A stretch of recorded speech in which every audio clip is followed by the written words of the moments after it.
sapatos yung order natin. So, ito yung dumating. Ayan.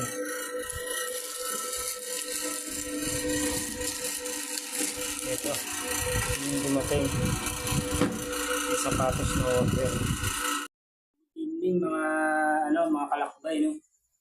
Short video lang to mga kalakbay para to sa mga nakakaranas ng ganito. Tulad ng mga Shopee, no? Ngayon kasi mga kalakbay, nag-order tayo sa Shopee ng sapatos. So ang dumating sa atin, so ganito. So nakakabwisit, no? So sana sa mga ng mga Shopee, no, mga nagtatrabaho dyan sa mga Shopee, no, huwag nyo naman ganitoin yung mga ino-order namin, no. Number one, yung pera kasi namin dito sinashopee namin, so pinagpapawisan namin yan. Hindi namin yan niloloko, hindi namin yan pinupulot lang. So kahit mababa lang yung halaga ng iba malaki. So sana huwag kayong magpaloko sa pera lang yan. So kayo masisira dito mga sa Shopee, no?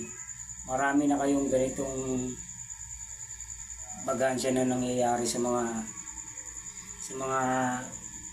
nagtatrabaho sa mga Shopee, sa bodega ninyo o kung sino mga nagre-repack sa inyo. Huwag kayong manloko ng tao. So ngayon ginawa ko itong vlog para makita ng buo. Maraming siguro hindi lang ako nakaranas ito, marami. So para masolusyonan nyo to. So lagi kasing may nangyayaring ganito, puro kalokohan. So hindi ko alam kung sa mga trabador nyo lang to, sa kanila lang o mismo kayo ang sumisira ng sarili nyong pangalan. So dapat hindi kayo ganito. Paano kung malaki ang pera na ibabayad namin? So kayo sa mga tulad ng mga rider, so hindi naman sila pupayag na buksan muna bago bayaran. So walang kasalanan dito yung rider, kayo mga sa Shopee. Yung iba naman pwede yung return. Paano kung hindi ka marunong mag-return? Katulad sa akin, nag-vlog ako pero hindi ako marunong mag-return. So pabayaan ko na to.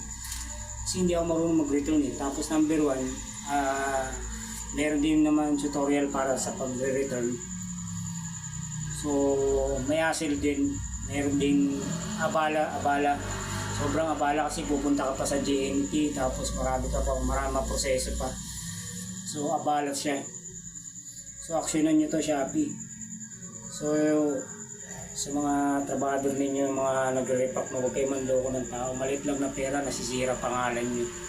Hindi kayo nagkamali, lagi nyong ginagawa. Lagi nyong ginagawa yung ganito. Tulad yan, yung mga hindi marunong mag-return, siyempre pabayaan niya, so sayang yung pera. Mga kagagawa ng mga staff ninyo dyan. So ito nangyayari. So umorder tayo guys ng kalakbay, umorder tayo ng sapatos. So ito ang dumating. Hindi na yung dumating. Mga gagawin, mga staff ninyo dyan, Shopee. Ano to? Saan ko gagamitin to? Yan o. Hindi ko to gawa mga lods para sirain ko kayo. So nakakabwisit lang, no? Galing ka sa trabaho, pagod ka, tapos ganito yung dadatnan mo sa Shopee. Mga kagaguhan ng Shopee. Dalawa siya guys to.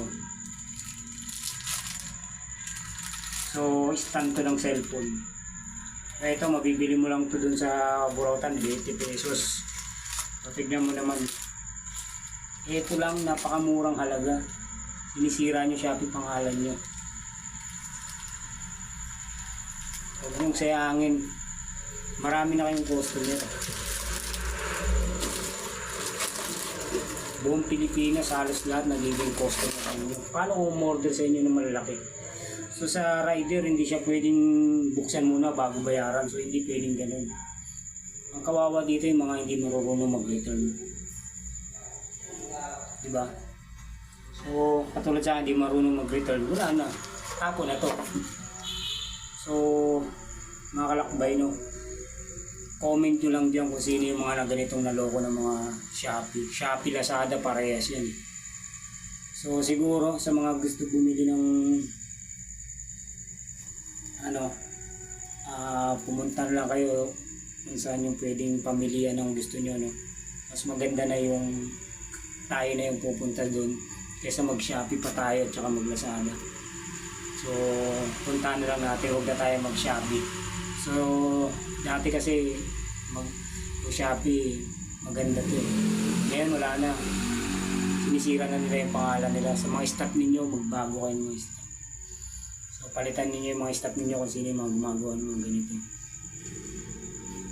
Siguro naman yung mga amo ninyo, yung mga, hindi naman siguro papayag ng ganyan, maglokohan, manduloko ng tao, maliit lang nalagay.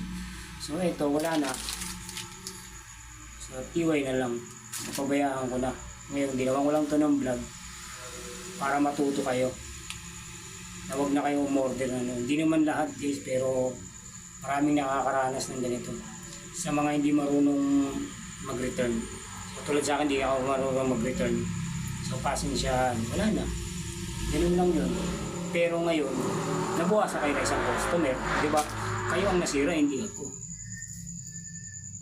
Bakit pa ako order sa inyo? Niloloko lang naman kayo. Sa 1 milyon ninyong customer. So nabawasan na kayo ng isa. So ilan na lang? Di ba? Yun na lang yun eh. So, hanggang dito lang mga kalakbay, no? So, mamimili tayo, doon na tayo sa malalayo, ay doon kahit malayo, at least puntahan mo lang, sigurado ka pa. Dito, Shopee, so, pasensyahan tayo. Hanggang dito lang mga kalakbay. Thank you.